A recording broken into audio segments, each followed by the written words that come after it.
Ce matin du 29 octobre 1938, sous les lambris dorés de son bureau, à l'hôtel de ville, un homme effondré sanglote la tête entre les mains. Il est complètement abattu et se sent en partie responsable du drame épouvantable qui vient de se produire dans la cité phocéenne. Sur son bureau, des journaux épars, ouverts à la première page, annoncent le nombre de victimes de l'une des plus grandes tragédies que Marseille ait connue dans son histoire, l'incendie des Nouvelles Galeries, au cœur même de la ville, sur son artère emblématique, connue du monde entier, la Canebière. Cet homme effondré, c'est son maire, Henri Tasso, qui n'aurait jamais cru être confronté à un si grand malheur sous sa mandature. Tout avait pourtant bien commencé pour lui lorsqu'il fut élu maire de Marseille en mai 1935. Il était heureux comme un enfant, au dire de ses proches. Non pas tant pour lui, car il était très ambitieux, surtout pour sa ville, et il entendait bien mettre toute son énergie et ses compétences pour la transformer et la moderniser, même s'il était conscient des immenses difficultés qu'il allait rencontrer. Il était par nature optimiste, et un peu naïvement, il crut qu'il suffisait d'être volontaire et opiniâtre pour pouvoir déplacer des montagnes. La politique, qu'il définissait comme un moyen pertinent d'apporter le bien-être et le bonheur pour le plus grand nombre, il était venu presque par hasard, comme nous allons le voir. Rien, en effet, ne le prédestinait à une carrière politique. Né à Marseille, dans le quartier du Panier, au 111 de la Grand-Rue, le 8 octobre 1882, il était plutôt attiré dès sa petite enfance par le chant et l'opéra, sans doute en raison de son ascendance italienne. Son père, Michel Théodore, d'origine italienne, était né à Salerne, près de Naples, en 1850. Le jeune Henri n'avait pas, semble-t-il, le timbre de voix qui lui aurait permis de devenir un nouveau Caruso, ou même d'entreprendre une petite carrière dans les chœurs de l'Opéra de Marseille. Mais c'est surtout la mort prématurée de sa mère, Dominique Eusébie Marie Montefrestini, à seulement 40 ans, qui allait changer sa vie et rabattre les cartes. Cette disparition d'une mère qu'il chérissait fut la première grande épreuve de sa vie. Les 3 enfants du couple furent d'abord élevés par leur tante. Mais ce n'était pas le Pérou et la vie était difficile. Il fallait éviter le gaspillage et mener un train de vie des plus modestes pour joindre les deux bouts. Alors, sitôt parvenu à l'âge de travailler, il dut rentrer au plus vite dans la vie active. Henri avait à peine 16 ans. Marseille n'était plus alors cette paisible cité de négociants décrite par les chroniques au milieu du XIXe siècle. Elle venait de connaître une explosion démographique due principalement à une immigration massive venue essentiellement d'Italie. Elle avait presque doublé sa population en 30 ans et la délinquance, revers de la médaille, était devenue exponentielle. Marseille allait alors commencer par acquérir une mauvaise réputation qui ne fera que s'intensifier au cours des décennies suivantes. À cette époque, le meilleur ami du jeune Henri, qui deviendra plus tard son secrétaire, était Charles Jouval, le fils d'un tailleur alors fort connu à Marseille, Benjamin Jouval. Celui-ci avait parmi ses clients M. Étienne Baron, député des Basses-Alpes et directeur d'une entreprise d'huile minérale, la Société des Oléonaftes, dont le siège social se trouvait à Bruxelles et le siège administratif à Paris. Son capital était d'1 million de francs et elle possédait des agences dans plusieurs villes, dont Marseille. Étienne Baron recherchait un jeune secrétaire. Charles Jouval en informa aussitôt Henri Tasso, qui sut saisir cette opportunité et il fit si bien l'affaire qu'il deviendra vite l'homme de confiance de M. Baron. Il se lia également d'amitié avec Charles, le fils de son patron. Dans le même temps, Louis Tassot, le frère aîné d'Henri, militait dans les rangs socialistes à Marseille, dont le maire était alors le truculent Siméon Flessière, le médecin des pauvres. Ce frère, auquel il était très attaché, guida ses premiers pas en politique. Nous étions alors en pleine affaire Dreyfus, qui divisa la société française et provoqua de vifs affrontements verbaux, mais aussi souvent physiques, entre défenseurs et adversaires du capitaine Dreyfus, cet officier juif accusé à tort d'espionnage. Il faut signaler, entre parenthèses, que c'est un Marseillais, Ferdinand Forzinetti, commandant des prisons militaires de Paris, qui fut le premier convaincu de l'innocence de son prisonnier, qu'il observa longuement au cours de l'automne 1894, s'alarmant à plusieurs reprises de son désespoir. Sur les traces de son grand frère, Henri Tassot en vint donc à un engagement politique et se mêla également au mouvement social, alors particulièrement actif dans la cité phocéenne. Il s'occupa aussi de journalisme.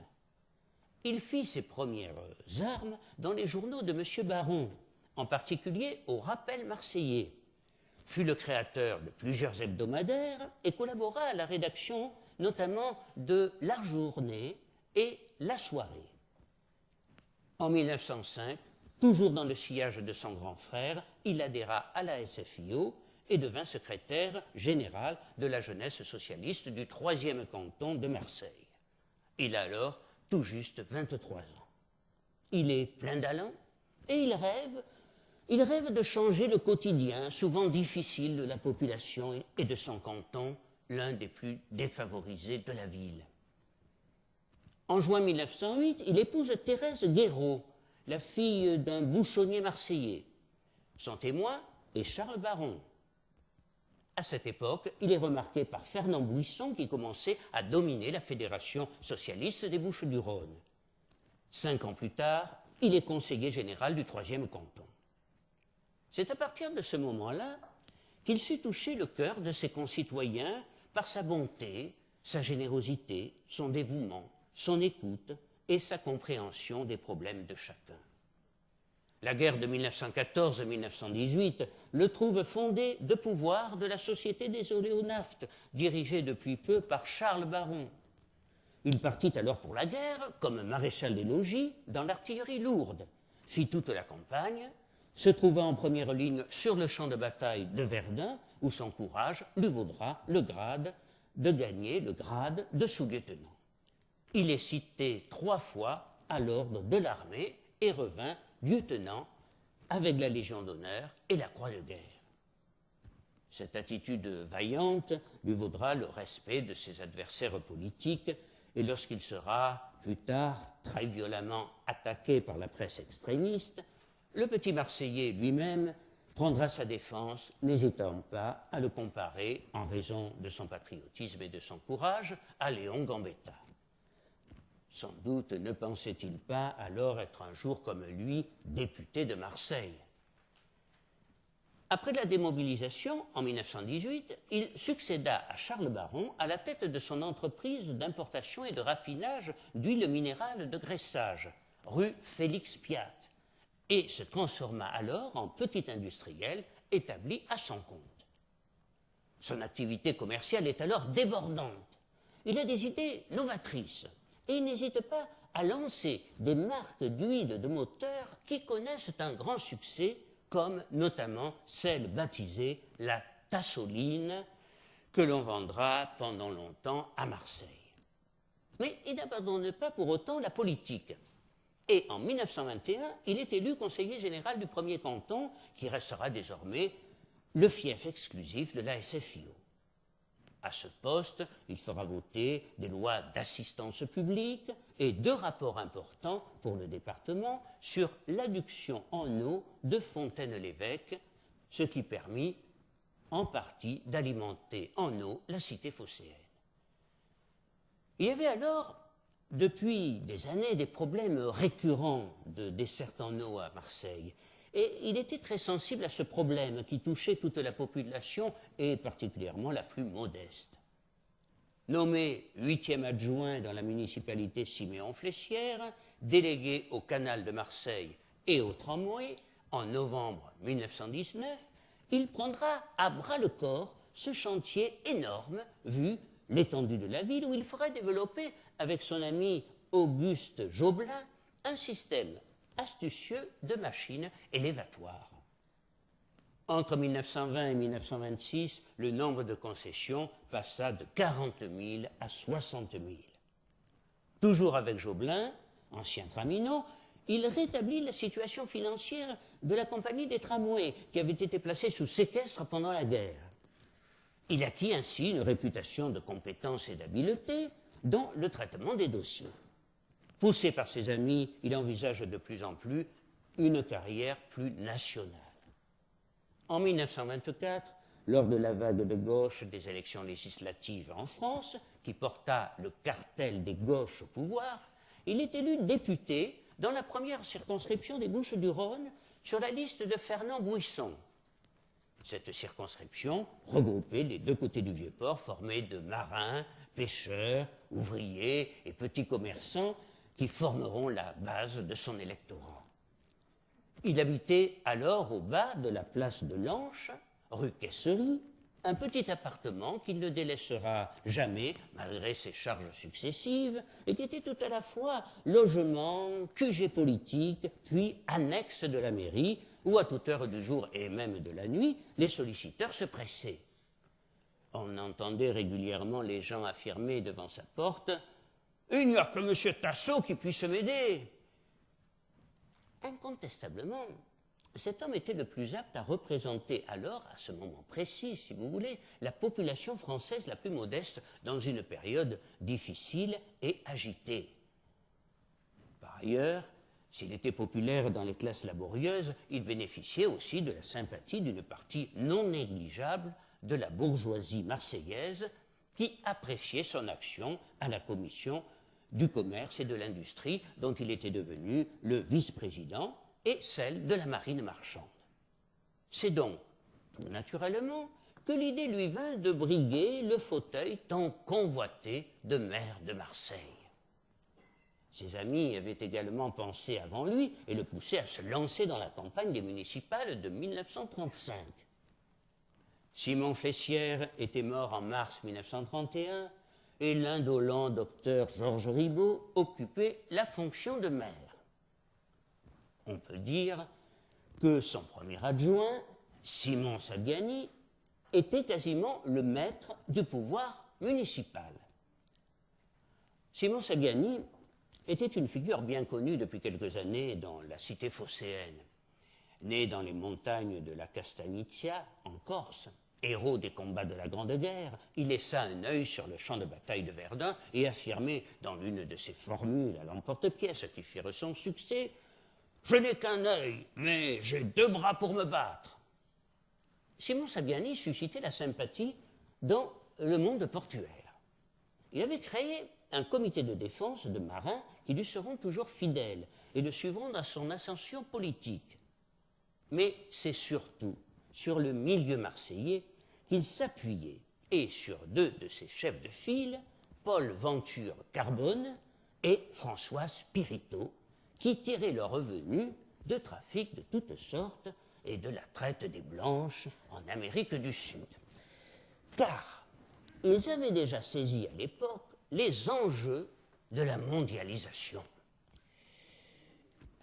Marseille, premier port de la Méditerranée, deviendra une plaque tournante du trafic d'opium.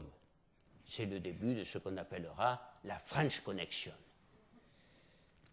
Progressivement, sous le mandat de Georges Ribaud, se mettra en place un système basé sur le copinage, savamment orchestré par Saviani.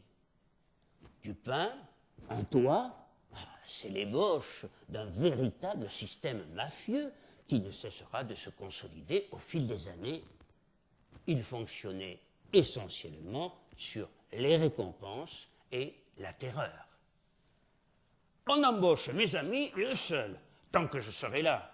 Eux d'abord, les autres ensuite, s'il y a de la place. » Son poste de premier adjoint tout-puissant permet à Sabbiani de mettre en place ce que l'on baptisera le clientélisme marseillais, promis à un bel avenir. À 43 ans, il faisait la pluie et le beau temps dans la cité phocéenne, et sa popularité va devenir exponentielle. On le voyait très souvent flâner dans les rues de Marseille, en pardessus, chapeau mou, souliers à guêtres. Il était toujours accompagné d'un grand chien danois, avec une dent en or, et qu'il nourrissait de rumsteak. Dans les meetings, son port raide et arrogant, front en arrière, menton en avant, et son éloquence de tribun soulevait l'enthousiasme de ses partisans. Il faisait penser à Mussolini. Et après son installation dans le confortable fauteuil de premier adjoint, le petit Marseillais annonçait malicieusement: l'Italie a le fascisme, l'Allemagne le national-socialisme, et Marseille a Simon Sabbiani. Marseille se trouvait alors dans une situation proche, très proche même de celle de l'Italie des années 20. Une bourgeoisie de plus en plus puissante, paternaliste, et d'autant plus dure qu'elle était, le plus souvent d'origine récente, se heurtait à une plèbe de marins, d'ouvriers et de dockers.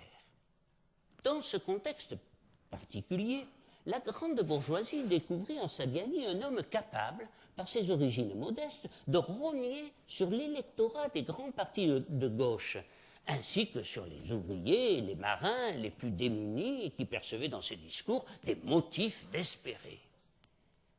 Lors de la campagne des municipales de 1935, Henri Tasso allait donc s'opposer à la municipalité sortante menée par Sabbiani, avec beaucoup de détermination et de courage, car la tâche n'était pas très simple pour lui, malgré son alliance avec toutes les forces de gauche, dont les communistes, et le soutien discret des frères Guérini, Antoine et Mémé, qui étaient déjà des figures éminentes du milieu marseillais. Alors il faut dire qu'à cette époque, si l'on souhaitait obtenir quelques appuis dans le domaine politique, je pense que ça a quand même changé depuis, mais enfin, il était indispensable de se ménager des soutiens auprès de la mafia locale. Celle-ci était divisée entre les fidèles de Carbone et Spirito, qui soutenaient Sabbiani et son alliance de droite, et ceux des frères Guérini, plus proches de la gauche marseillaise. Lorsque surviendra la Seconde Guerre mondiale et l'occupation du pays, les uns opteront pour la collaboration, les autres pour la résistance. La campagne électorale fut particulièrement rude pour Henri Tasso, car son adversaire n'hésitait pas à utiliser des arguments extrêmes comme la menace, voire la violence physique, et les batailles rangées entre les uns et les autres étaient folkloriques. Lors d'un meeting pendant la campagne opposant Sabbiani à Tasso, les militants socialistes scandaient dans un bar du Vieux-Port « Tasso à la mairie, Sabbiani à la voirie ». C'est alors qu'apparut Mathieu Zampa. Mathieu Zampa, oui, un voyou respecté à Marseille. Il avait commencé sa carrière criminelle sous Paul Carbone et François Spirito. Spécialiste dans le proxénétisme, il avait acheté un bar rue de la Tour et il faisait partie du service d'ordre de Sabbiani. Ce jour-là, Mathieu Zampa rentre dans le meeting de Tasso, menace les militants et les fait se déshabiller sous la menace de son arme. Les supporters du futur maire se retrouvent rapidement en caleçon. Sous le contrôle de Zampa, qui battait la mesure avec son pistolet, ils durent entonner en chœur la gorge serrée en inversant les patronymes « Sabbiani à la mairie, Tasso à la voirie ». Et malgré toutes les pressions, manipulations, agressions en tout genre, menaces de mort contre Tasso et ses principaux lieutenants, fraude lors du scrutin et bidouillage des résultats dans certains bureaux de vote, la liste d'Henri Tasso est élue contre toute attente dès le premier tour avec 43% des suffrages. Au second tour, la majorité absolue va aux socialistes SFIO avec 24 sièges sur 36, les troisième et quatrième secteurs restant à la droite. C'est aussitôt une explosion de joie chez les partisans d'Henri Tasso. Cette victoire, qui étonne par son ampleur, est fêtée le 8 mai par un immense cortège qui se rassemble devant la mairie. Sabbiani accepte sa défaite, mais prédit au nouveau maire des lendemains difficiles. Et il n'a pas tort. En attendant, Henri Tasso savoure avec succès, savoure son succès, mais avec une certaine modestie. Cette victoire, affirme-t-il dans son discours inaugural le dimanche 19 mai, est la victoire de la démocratie socialiste. Et il proclame par ailleurs, pour rassurer ses opposants, qu'il n'a d'autre préoccupation que le bien commun. Il n'y a pas de différence pour lui entre les Marseillais qui votent à droite et ceux qui votent à gauche. Ça rappelle quelqu'un. Tous doivent se retrouver ensemble pour améliorer le sort du plus grand nombre. Et son souci premier est de réaliser un programme ayant pour but unique la prospérité de Marseille et celle de tous les Marseillais. Il ne cache pas à tous ces Marseillais qui l'acclament qu'il ne possède pas la baguette magique et qu'il va devoir travailler avec acharnement avec son équipe municipale. D'abord, il s'efforcera de résoudre les problèmes financiers avec l'aide et le soutien de tous les élus, toute étiquette confondue. J'ai besoin de toutes les énergies, lance-t-il du balcon de la mairie devant une foule de 20 000 personnes qui l'acclament. L'union de tous les Marseillais est la clé qui permettra de démarrer cette marche vers le progrès et le bonheur qu'il appelle ardemment de ses voeux. Puis, s'adressant sans doute aux ouvriers et aux marins dont il sait que beaucoup suivent aveuglément Simon Sabbiani, il promet d'œuvrer pour le peuple et le prolétariat. Une grande fête populaire est improvisée et le cortège de la population défile du Vieux-Port au Mobile sans aucun incident. Jamais, depuis l'élection de Siméon Flessière en 1892, une élection municipale n'avait provoqué une telle ferveur populaire. Tasso est heureux, il est très heureux, heureux comme un enfant. Il est surtout heureux d'avoir réussi à chasser de l'hôtel de ville Sabbiani et sa clique. Mais le nouveau maire a bien du mal à dissimuler à ses proches une angoisse diffuse. Il sait qu'il recueillait un héritage infernal. Sans doute songe-t-il aussi aux propos de Sabbiani qui lui prédisait des lendemains difficiles. Sa première difficulté est d'ordre politique. En 1936, sous la poussée du Parti communiste en France, et dans les Bouches-du-Rhône en particulier, il est obligé de faire campagne pour aider ses camarades sans trop froisser le parti qu'il a soutenu dans sa campagne pour la mairie.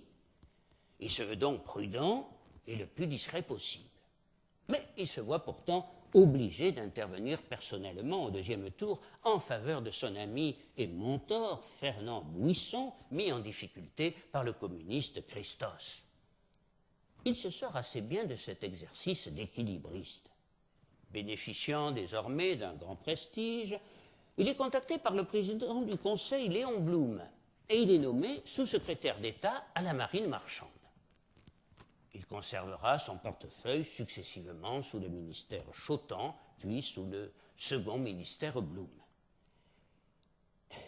On a du mal à imaginer l'enthousiasme des Marseillais de sa circonscription, même de ceux qui n'étaient pas socialistes, lorsque cet enfant du quartier accéda à ce poste si convoité de sous-secrétaire d'État à la marine. Le troisième canton lui était entièrement dévoué, rappelle un ancien militant. Ah, il faut dire que quand il était député, il nous a bien défendus à Paris. Et les gens étaient sensibles au fait qu'il restait fidèle à son quartier, et à ses amitiés.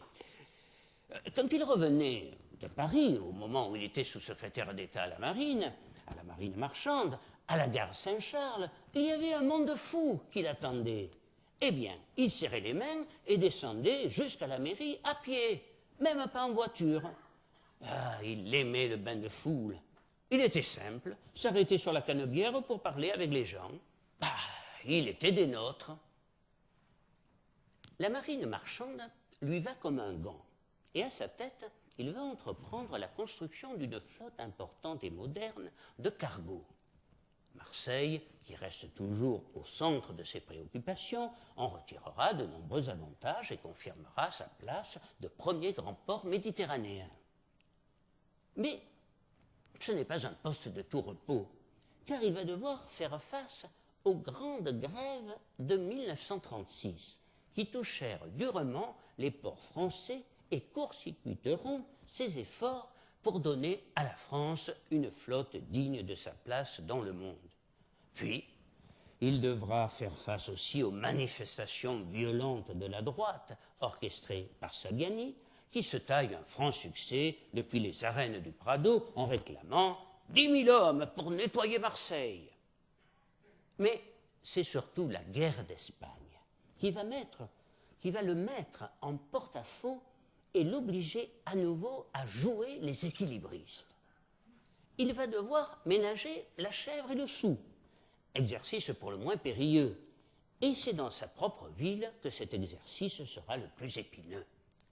Des tensions énormes apparurent en effet à Marseille à la suite du déclenchement de cette guerre, la cité phocéenne devenant très vite la plaque tournante de l'aide aux républicains espagnols qui s'opposaient au général Franco, tandis que la France adoptait une ligne attentiste et préférait attendre et voir venir. Saviani, qui a rallié le Parti populaire français, PPF, de Jacques Doriot, et dirige sa section locale, n'a pas de mots assez durs pour condamner ce soutien marseillais aux anarchistes et aux communistes espagnols. Henri Tasso sut garder la tête froide, et les Marseillais apprécient sa sagesse et son sens de la négociation quand il s'agit d'intervenir dans les conflits sociaux et de ramener, autant que faire se peut, la paix sociale. Sa popularité ne faiblit pas, et bien que porté au pinacle, il reste serein et concentré. En tant que maire, il inscrivit parmi ses priorités, à une époque où l'écologie n'était pas la préoccupation majeure des hommes politiques, un programme d'aménagement de jardins et d'espaces verts à Marseille. Il voulait que les Marseillais se sentent mieux dans leur ville, et il fut toujours attentif aux difficultés des plus modestes, notamment pour se loger. Mais il va rencontrer les plus grandes difficultés pour trouver de l'argent. Il est consterné en mesurant l'état catastrophique des finances de la ville, encore plus catastrophique qu'il ne l'avait imaginé. Et il en rend en partie responsable le gouvernement de Front Populaire, dont il fait pourtant partie.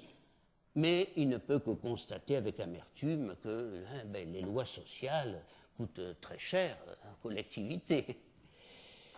Il regrette par ailleurs des abus qui l'amènent à prononcer un discours d'une grande fermeté lors du vote du budget de 1937.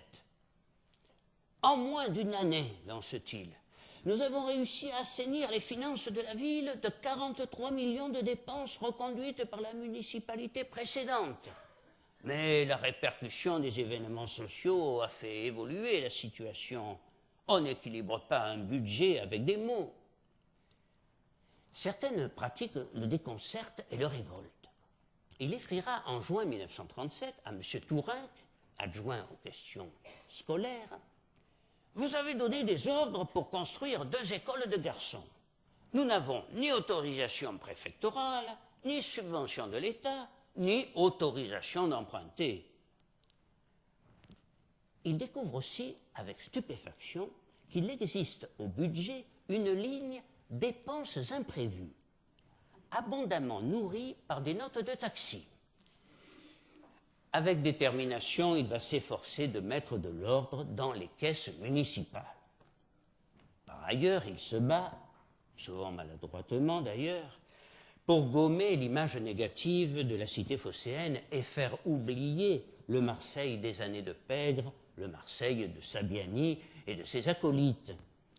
Cela va même devenir une obsession pour lui, au point même qu'il en arrivera à vouloir interdire à Marseille l'opérette marseillaise d'Alibert et Sarville, les gangsters du Château d'If, parce qu'elle mettait en scène ces gangsters marseillais, et il ne réalisait pas sans doute que ces gangsters étaient tournés en dérision, comme dans toutes les opérettes de Sarville. La censure, d'après moi, n'est pas un instrument efficace, mais lorsque de surcroît elle s'applique à une opérette qui n'a d'autre prétention que de faire rire, elle devient grotesque. Aveuglé par son souci de respectabilité pour sa ville, Tasso faillit alors sombrer dans le ridicule. Il fallut finalement que Alibert fasse intervenir son ami Édouard Daladier, chef de gouvernement, pour que l'opérette puisse être présentée à l'Odéon en septembre 1937, où elle remporta un vif succès. Durant l'automne 1937, Tasso crée la surprise en se présentant aux élections cantonales. Et il rassemble sur son nom une partie des voix modérées. Il entend faire barrage à l'élection d'un communiste. La campagne est rude. Ses anciens alliés communistes, lors de la municipale de 1935, ne lui pardonnent pas ce qu'ils considèrent comme un revirement et l'accusent de pactiser avec la droite la plus extrême. De violents incidents éclatent lors du dépouillement du premier tour. Tasso est mis en ballotage, mais il est toutefois élu au second tour. À la fin de 1937, Tasso commence à s'enliser dans les problèmes de gestion. De plus en plus directement attaqué par ses adversaires politiques, il va glisser insensiblement sur la pente descendante, notamment lorsque son premier adjoint, Raymond Vidal, chargé des finances, crut plus prudent de démissionner, jugeant la gestion municipale hasardeuse. Pendant plusieurs semaines, cette décision fut cachée aux Marseillais. En 1938, les difficultés s'amoncellent, politiques et sociales. Mais Tasso ne baisse pas les bras. Comme il entend bien rebondir et acquérir une nouvelle légitimité, il se présente aux élections sénatoriales de l'automne 1938 et il est élu le 23 octobre. Puis, 5 jours après son élection au Sénat, se produisit la catastrophe des Nouvelles Galeries, qui allait procurer, bien entendu, de nouveaux arguments à ses détracteurs. Tout commença le 28 octobre 1938 sur la Canebière. Ce jour-là, à la hauteur de l'hôtel Noailles, c'est le branle-bas de combat. En effet, le président du Conseil, M. Édouard Daladier, M. Édouard Herriot, maire de Lyon, et un grand nombre de personnalités de premier plan investissent l'un des plus grands hôtels de la ville. Tous viennent assister au congrès du Parti radical qui se déroule cette année dans la cité phocéenne. Les sergents de ville s'affairent autour des voitures officielles, déversant un flot ininterrompu de laquais en queue de pie, les bras chargés de cartons à chapeau, de valises cabossées et de dossiers entourés de ficelles. Pourtant, cette agitation ne perturbe guère les clients des Nouvelles Galeries qui s'étendent entre la Canebière et la rue du Banneau, du nord au sud, et le théâtre des variétés et les immeubles du boulevard du Gommier de l'ouest à l'est. Ils sont aussi nombreux que d'habitude, les clients, et les achats vont bon train. Mais ce qui semble les perturber davantage que la venue de Marseille à Marseille du gratin de la vie politique nationale, c'est l'étrange odeur de brûlé qui titille les narines. Les vendeuses se veulent rassurantes. C'est normal, des ouvriers travaillent à l'étage à la réfection des locaux. Mais bientôt l'odeur devient intenable. Soudain des vitres éclatent, des flammes jaillissent et c'est la panique générale. Tous les témoins parleront d'un spectacle absolument apocalyptique. La foule était curieuse. Les pompiers impuissants composaient un tableau sinistre et sensationnel. En début d'après-midi, au parc Chanot, où se déroulait le congrès du Parti radical, pendant le discours de Édouard Herriot, un porteur de dépêche apporte la terrible nouvelle. Les nouvelles galeries sont ravagées par un gigantesque incendie. Tout le quartier est menacé. On dénombre déjà de nombreuses victimes. Un mistral violent a dérabé la queue des ânes, attise cet incendie. La séance est levée précipitamment et le président du Conseil, Édouard Daladier, le taureau du Vaucluse, comme on le surnomme, se rend aussitôt sur les lieux. Tandis que la plupart des congressistes se précipitent à l'hôtel Noailles pour essayer de sauver des effets personnels ou des documents avant que tout ne flambe, Édouard Daladier, le président du Conseil, est rouge de colère et prononce à plusieurs reprises, en élevant à chaque fois un peu plus la voix, pour essayer de se faire entendre dans ce vacarme, sa fameuse question « Mais qui commande ici ?» On cherche en vain sur le terrain un chef, le préfet, le chef de la sûreté, un responsable quelconque, enfin bref, quelqu'un capable de coordonner les opérations. Mais il n'y a personne. Alors on tente aussi de joindre rapidement Henri Tasso, mais il n'est pas à Marseille. En fait, il est dans sa villa d'Allot. Il semblerait qu'il avait déjeuné dans une petite auberge des environs avec son ami, le maire d'Allot, Alphonse Honorat, puis les deux hommes se seraient promenés dans le massif de l'Étoile. Henri Tasso n'apprendra finalement l'incendie que bien plus tard dans la soirée et rentrera dans la nuit sans prendre réellement conscience de la gravité de la situation, car il semblerait qu'autour de lui, l'on minimisât dans un premier temps l'ampleur du drame. Marseille, durant tout cet épisode tragique, est donc seule, livrée entièrement à elle-même. C'est alors que le maire de Lyon, M. Édouard Herriot, aurait dénoncé l'incapacité pour une ville administrée par un maire socialiste de répondre à toute situation grave et urgente. Et il aurait mis en cause, de façon formelle, l'autorité jusqu'alors incontestée d'Henri Tasso.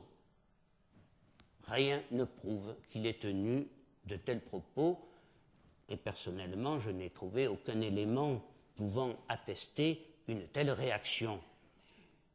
Dans l'urgence de la situation, il fit preuve en tout cas d'un certain sang-froid et de détermination, même si dans les faits, l'intervention tardive des pompiers lyonnais n'apporta rien de plus. Quant à l'humiliation pour Marseille, de voir arriver des pompiers de Lyon, de Toulon et d'ailleurs pour éteindre le feu sur l'artère emblématique de la ville, elle est, il est vrai, considérable. Mais elle ne fera que s'ajouter à toutes celles qui précédèrent et qui suivront ce drame épouvantable. Le samedi 29 octobre, la presse quotidienne annonce à la une la catastrophe de la veille. Un effroyable incendie dévore les nouvelles galeries, traverse la Canebière et détruit partiellement le grand hôtel Noailles. Marseille est en deuil, proclame le petit Marseillais. L'ensemble de la presse met l'accent sur la Canebière, symbole universel de la vie marseillaise. Mais retrouvons à présent Henri Tasso, ce matin du 29 octobre 1938, à l'hôtel de ville. Il est désemparé, car le bilan humain de l'incendie est très lourd. 73, 74 victimes et des dizaines de blessés. Il s'efforce de comprendre ce qui a pu se passer. Après les sanglots, c'est une colère sourde qui monte en lui. Alors, lui qui est d'ordinaire, en toutes circonstances, d'une grande courtoisie avec ses collaborateurs, il les rabroue et les assaille de reproches, pour la plupart injustifiés. Puis, il se reprend, s'excuse de s'être emporté et leur confie qu'il se sent grandement responsable du drame en tant que premier magistrat de la ville. De son côté, Édouard Daladier, dont il faut dire qu'il ne s'était guère entendu avec lui au sein du gouvernement et qui n'avait pas apprécié qu'il ne soit pas présent pour l'accueillir à la gare Saint-Charles à son arrivée à Marseille, ne l'épargne pas dans ses premières déclarations et lui demande de tirer rapidement les conséquences de son incurie coupable. Par ailleurs, la tragédie des Nouvelles Galeries donne lieu aussitôt à des versions les plus contradictoires. Attentats d'éléments extrémistes, communistes ou sympathisants de Simon Saviani, l'adversaire malheureux de Tasso à la mairie en 1935, qui continuait à enflammer les foules, homicide involontaire provoqué par un ouvrier négligent. C'est cette thèse qui est finalement retenue sans qu'aucune preuve tangible ne soit apportée. Quant aux raisons de la désorganisation des secours et des multiples dysfonctionnements et négligences à tous les niveaux, elles furent très justement mentionnées dans le rapport final, mais ce sont surtout les sapeurs-pompiers du bataillon de Marseille et le commandant Fredenucci, qui les dirigeait depuis 1933, qui sont montrés du doigt dans ce rapport et seront immolés sur l'autel de la politique. Même si les trois experts reconnaissent que les pompiers ont bien fait leur travail, même s'ils avaient accompli leur mission à la satisfaction de tous jusqu'à ce jour fatidique du 28 octobre 1938, ils allaient porter le chapeau. Certes, ils étaient pour la plupart redevables de leur affectation à Saviani. Évidemment, ils étaient pour la plupart corses. Bien sûr, ils n'hésitaient pas à coller des affiches pour leur protecteur et à lui rendre des quantités de menus services. Mais ils n'en demeuraient pas moins exemplaires. Et quand l'appel retentissait, ils étaient au premier rang sur le front des risques et donnaient alors un magnifique exemple d'abnégation et de dévouement. Si les politiques et les journalistes tiraient à boulet rouge sur nos pompiers, il faut cependant reconnaître que la population marseillaise, malgré le drame affreux qu'elle venait de vivre, ne se désolidarisa jamais d'eux. Au-delà de ses opinions politiques, chacun ressentait bien l'injustice de cette campagne qui, à travers les pompiers de Marseille, facile bouc émissaire, voulait viser la municipalité socialiste, jugée incapable et laxiste, occasion inespérée pour le parti radical de régler leurs comptes aux socialistes de Marseille et au trop populaire maire Henri Tasso. Et en définitive, c'est Marseille elle-même qui allait payer sa longue histoire effrontée et trop dissidente. Marseille, la mal-aimée. Un slogan cruel circula à Marseille. La bouillabaisse chez Bassot, la grillade chez Tasso. La presse marseillaise n'épargnait pas Henri Tasso, qui était très affecté par les articles virulents le concernant, qu'il lisait quotidiennement avec un mélange de consternation et d'accablement.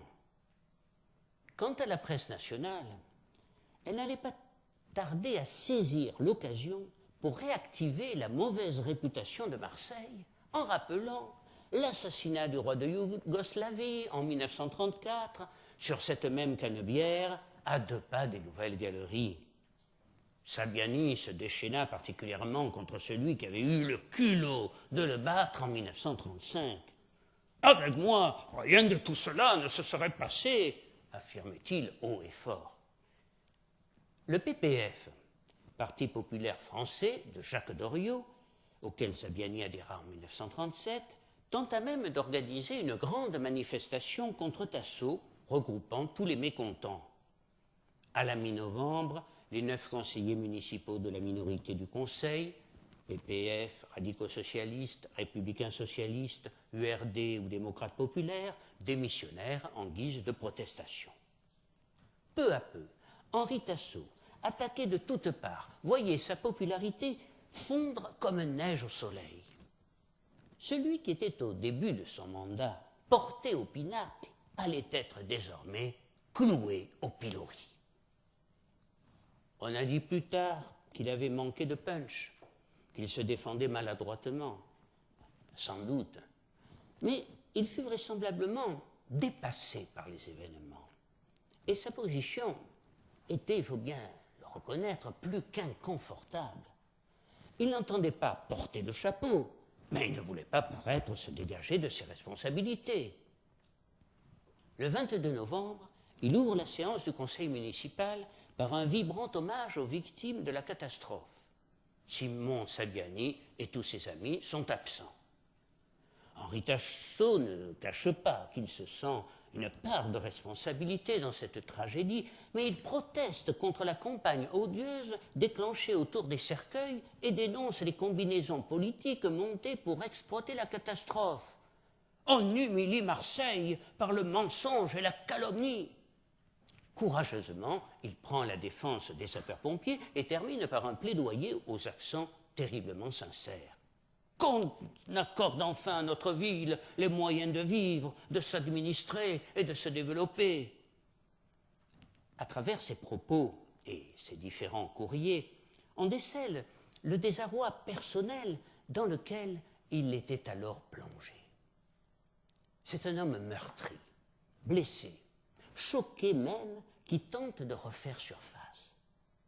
Cet homme, sincèrement épris de sa ville et hanté par les 74 morts des Nouvelles Galeries dont on l'accuse de plus en plus ouvertement. Il est désormais en proie à d'horribles cauchemars et ne trouve pas tout le soutien et le réconfort qu'il espérait de la part de certains de ses amis politiques. Malgré les témoignages de sympathie de ses électeurs, il sent bien, quelque part, dans le regard de certains ou la poignée de main molle d'autres, que, plus ou moins consciemment, les Marseillais le jugeaient, et parfois avec sévérité.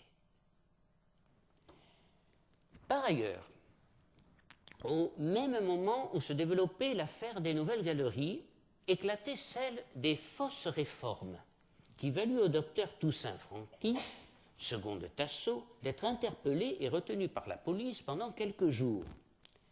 Les Marseillais avaient appris avec étonnement que d'authentiques vedettes de l'OM, qui caracolaient sur les hauteurs depuis la création du championnat professionnel et les 2 divisions en 1932, avaient été réformées pour faiblesse physique. Alors que les rumeurs de guerre s'enflaient à nouveau, que l'on tenait prêtes les feuilles de mobilisation, que l'on creusait des tranchées abris derrière la Bourse, au cours Pierre-Puget, au Prado, autour du Vieux-Port et ailleurs, que l'on emplissait des sacs de sable pour protéger les édifices publics contre d'éventuels bombardements et que l'on faisait essayer des masques à gaz à la population, l'on imagine l'effet que produisit cette affaire sur la population. Décidément, le destin continuait à s'acharner sur notre infortuné maire et surtout sur Marseille, qui allait subir à présent l'humiliation suprême. À Paris, à la Chambre des députés, le sort de Marseille est discuté avec véhémence par les députés. Il faut dire que dès le 3 novembre, lors des obsèques des victimes des Nouvelles Galeries, le ministre de l'Intérieur, Albert Sarraut, après avoir rendu hommage à la mémoire des disparus, n'avait pas fait mystère sur ceux qui attendaient la cité phocéenne. Il exprima, d'une façon détournée, l'idée du recours à un État fort, autoritaire, ultra-jacobin, et entama le procès de Marseille et de son histoire. La République est alors à l'agonie et se sabordera elle-même en 1940. Lors de la 2e séance du 16 décembre 1938, les échanges verbaux entre les députés atteignent une intensité incroyable.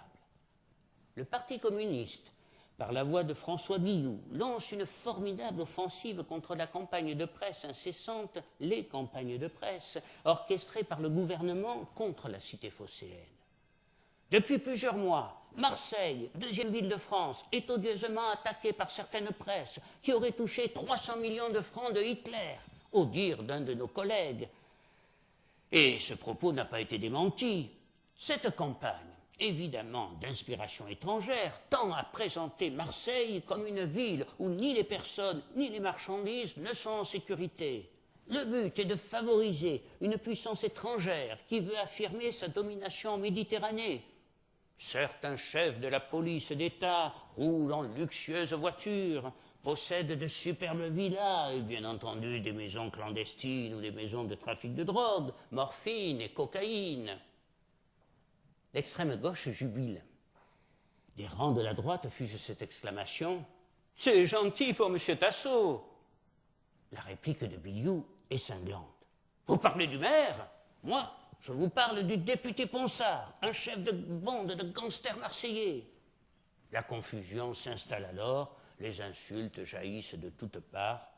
Le président rappelle Billaud à l'ordre. Celui-ci termine son intervention en montrant du doigt ce qui, selon lui, sont les véritables et les seuls responsables de la catastrophe, les administrateurs des nouvelles galeries, et constatant que l'enquête piétine et que les coupables n'avaient pas été démasqués, il conclut ainsi: la population marseillaise est honnête, travailleuse, ses qualités de bonne humeur sont connues, elle veut être protégée, elle veut travailler en paix. Marseille est une ville gaie, propre, accueillante, digne d'elle.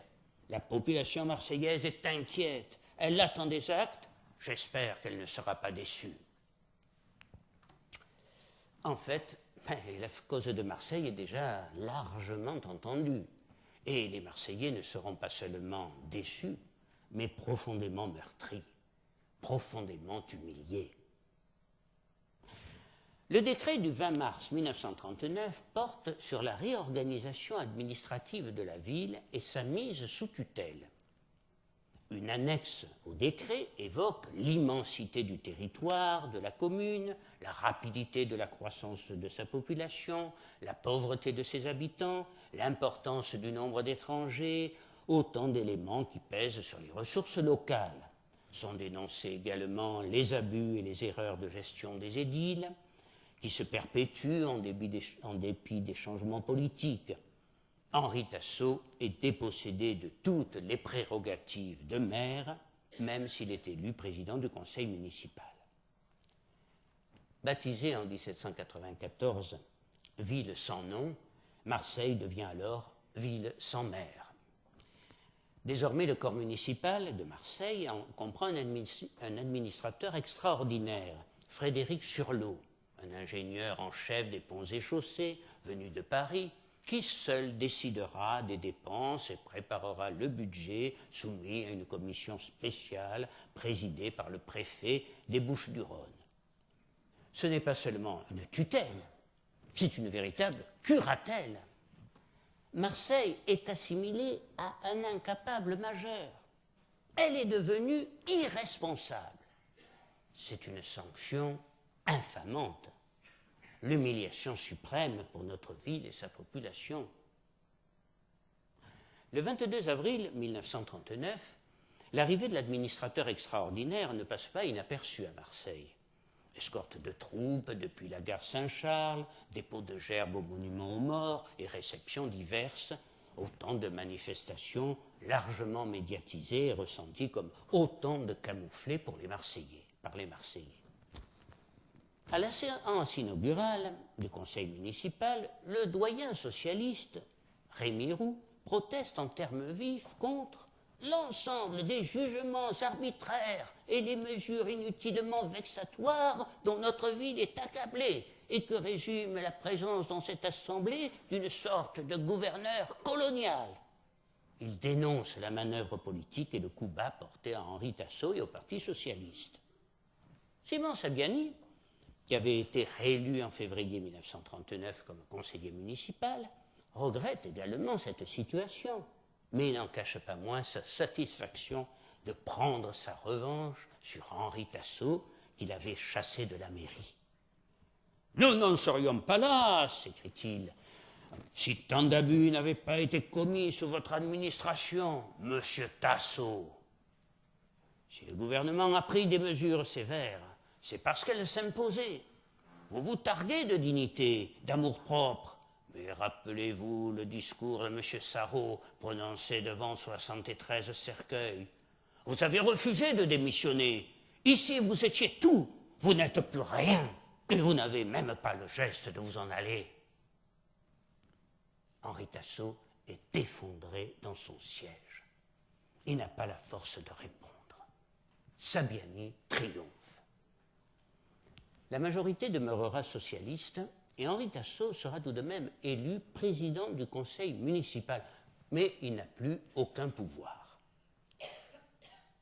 Le 9 juin 1939, lors d'un nouveau débat sur Marseille à la Chambre, le nouveau président du Conseil, Paul Reynaud, stigmatise la continuité des édiles marseillais dans l'impéritie.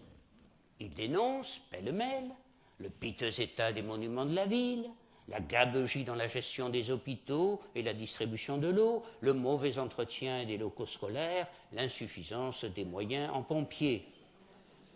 La cause en est, précise-t-il, le démembrement et la dégradation de l'autorité municipale.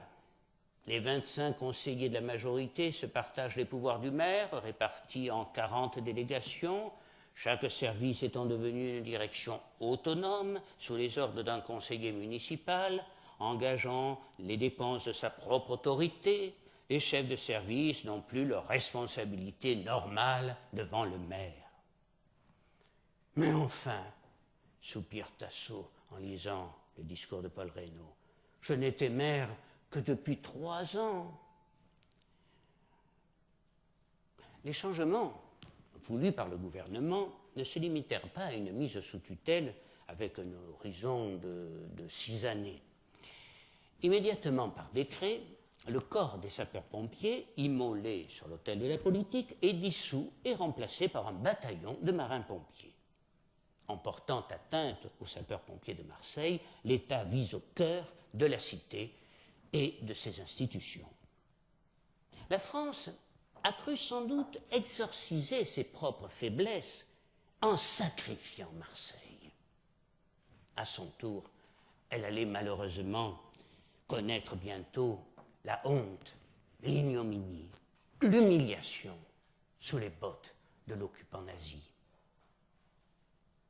Contre vents et marées, Henri Tasso est réélu le 6 février 1940 président du conseil municipal. Mais au sein même de son parti, il y a des conflits de personnes et de nombreux courants souvent antagonistes.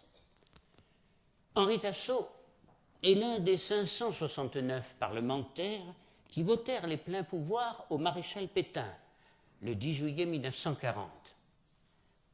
Au titre de président du conseil municipal, il lui adresse même, après l'armistice, Pétain lui adresse même un télégramme de remerciement et de fidélité. Dans sa réponse, le maréchal se déclare très sensible aux sentiments exprimés. Et il ajoute « Je vous accorde toute ma confiance, Monsieur le Président, pour conserver la ville dans le calme et la dignité. » Ironie de l'histoire, Henri Tasso et son adversaire Simon Saviani se retrouvent dans le même camp, celui de la collaboration. Henri Tasso participe à sa manière au culte entretenu par l'enthousiasme spontané des Marseillais de tous bords politiques qui croient en lui, le vainqueur de Verdun, et en sa volonté proclamée de régénérer le pays. Lorsqu'il apprend que le maréchal a programmé de se rendre dans la cité phocéenne en décembre, Henri Tasso mobilisa aussitôt ses troupes comme aux heures les plus chaudes des campagnes électorales. Le maréchal arrive à Marseille le 3 décembre, à la gare Saint-Charles, noir de monde. Il est accompagné de l'amiral Darlan, ministre de la Marine, du général Olry, vainqueur de la bataille des Alpes contre les Italiens en juin 1940, du général Dentz et de Xavier Vallat, secrétaire général des anciens combattants. Henri Tasso est présent parmi les autorités marseillaises qui l'accueillent et l'accompagnera lors de sa visite. Peut-être espérait-il bénéficier de quelques bribes de cette immense popularité dont jouit alors Philippe Pétain, qui est acclamé par une foule enthousiaste depuis le balcon de la préfecture, puis sur le Vieux-Port, où il assiste à un somptueux défilé militaire. Pétain est partout dans la ville, sur une affiche de 8 mètres de haut installée sur la Canebière, en statuette dans les vitrines, en buste à la place de Marianne, dans le hall de l'hôtel de ville, et même sous forme de sonton, à l'initiative d'un artisan de Saint-Loup. Henri Tasso, lui, semble être devenu invisible. Personne ne semble même le remarquer. Ce n'est plus la colère qui l'inspire aux Marseillais, c'est bien pire que cela, c'est l'indifférence. Pour un grand nombre de Marseillais, même parmi ses plus fidèles soutiens, Henri Tasso s'est volatilisé comme les cendres des nouvelles galeries emportées par le Mistral ce jour fatidique du 28 octobre 1938. Henri Tasso et Léon Blum ont mis à mal Marseille. Blum est parti, mais Tasso est encore là, se lamentait Simon Saviani depuis la catastrophe. En réalité, il n'était plus vraiment là. Au dire de ses plus proches, il n'était d'ailleurs plus que l'ombre de lui-même. Il devint apathique, gravit, suivit sans manifester la moindre émotion les événements dramatiques qui suivirent. Le franchissement de la ligne de démarcation et l'occupation de la zone libre en novembre 1942 le tirèrent de sa prostration pour le plonger dans un terrible état dépressif. En fait, il faut bien dire que Henri Tasso, le maire bouc émissaire, le maire sacrifié sur l'autel de la raison d'État, ne se remit jamais de la catastrophe des Nouvelles Galeries, de la mise sous tutelle de notre cité et des événements qui suivirent, particulièrement dramatiques pour notre pays.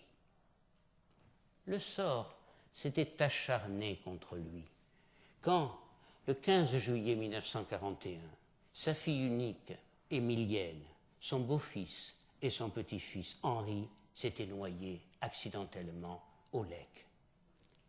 La vie d'Henri Tasso s'écroula définitivement avec ce triple drame. Une nuit de février 1944, à Allot, il partit sans regret, à l'âge de 62 ans. « Je m'en vais les rejoindre », furent ses derniers mots. En 1951, un buste en bronze est réalisé par le sculpteur avignonnais Oscar Eychaker en hommage au maire de Marseille. Installé place de l'Anche, il n'est guère apprécié par les Marseillais à l'époque, car pour beaucoup, Henri Tasso reste le principal responsable de la catastrophe des Nouvelles Galeries et de l'ignominieuse mise sous tutelle de notre ville en 1939. Le temps passant, l'étude plus objective des faits, sans passion ni a priori, nous permettent aujourd'hui d'être plus indulgents à son égard et de lui reconnaître des qualités indéniables.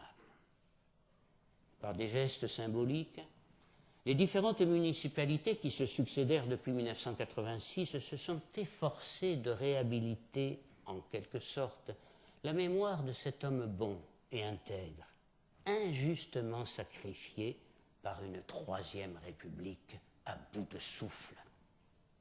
Régulièrement, les agents municipaux nettoient le buste du maire bouc émissaire, des soudures du temps et de l'indifférence ignorante des passants. Je vous remercie.